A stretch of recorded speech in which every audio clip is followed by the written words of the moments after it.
యోబు గ్రంథం 1:21 చూద్దాం.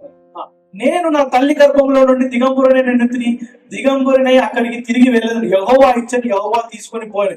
యెహోవా నామమునకు స్తుతి కలుగును గాక. యెహోవా ఇచ్చను, యెహోవా తీసుకుపోయాను. నువ్వు యెహోవా తీసుకుపోయినావని అని చెప్పి నువ్వు గ్రహించి స్తుతులు చెల్లించకపోయేట్లయితే అసలు నువ్వు యెహోవా ఇచ్చిందనే నువ్వు పట్టించుకోవట్లేదు. అర్థమైందా? ఫాస్ట్ చెప్పానా? మరొకసారి చెప్తా. యెహోవా తీసుకుపోయినను గ్రహించి నువ్వు కృతజ్ఞతాస్తుతులు చెల్లించినట్లయితే యెహోవా ఇచ్చను అనే గ్రహించట్లేదు. ఇక్కడ నేనే చేసేసుకున్నాను, నేనే ఉద్యోగం పంచుకున్నాను, నేనే వ్యాపారం అంతా బిల్డ్ చేసేసాను, నేనే నా కుటుంబాన్ని కట్టేసుకున్నాను, నేనే చేసేసుకున్నాను అనే ఒక భ్రమలో ఉంటుంటాం. యెహోవా ఇచ్చను, యెహోవా తీసుకున్నాను. హల్లెలూయా. మన జీవితంలో చాలా కోల్పోయి ఉన్నాం.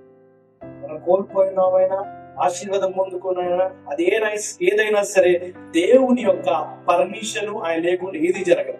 ఈ రోజున ఇబ్బందికరమైన పరిస్థితులు చూసి మనం బాధపడుతుండొచ్చు. ఇన్ని రోజులు, ఇన్ని సంవత్సరాలు దేవుడు మనం నడిపించిన దాన్ని బట్టి కృతజ్ఞతాస్తుతులు చెల్లిద్దాం. ఎందుకు తెలుసా? ఈ యొక్క ఇబ్బందికరమైన పరిస్థితిని కూడా దేవుడు మార్చబోతున్నాడు. అందుకు బట్టి మనం కృతజ్ఞతాస్తుతులు చెల్లించాలి. నీ జీవితంలో ఏ ఇబ్బందికరమైన పరిస్థితులు ఉండొచ్చు, నాకు అనవసరం, కానీ నేను ఖచ్చితంగా చెప్పేది ఏంటి తెలుసా? దేవుడు ఖచ్చితంగా దాని నుంచి విడుదల దయచేస్తాడు. ఆల్రెడీ దేవుడు యొక్క కార్యం నడుస్తుంది, మనం చూడం. దేవుని వైపు చూడం కాబట్టి కార్యం జరుగుతలేదని అపనమ్మకంలోకి వెళ్ళిపోతాం. కానీ దేవుని వైపు చూసినట్లయితే నమ్మకం, విశ్వాసంతో ఉంటాం. అప్పుడు మన విశ్వాస మీటర్ పైకి ఎదుగుతుంటాం. హల్లెలూయా.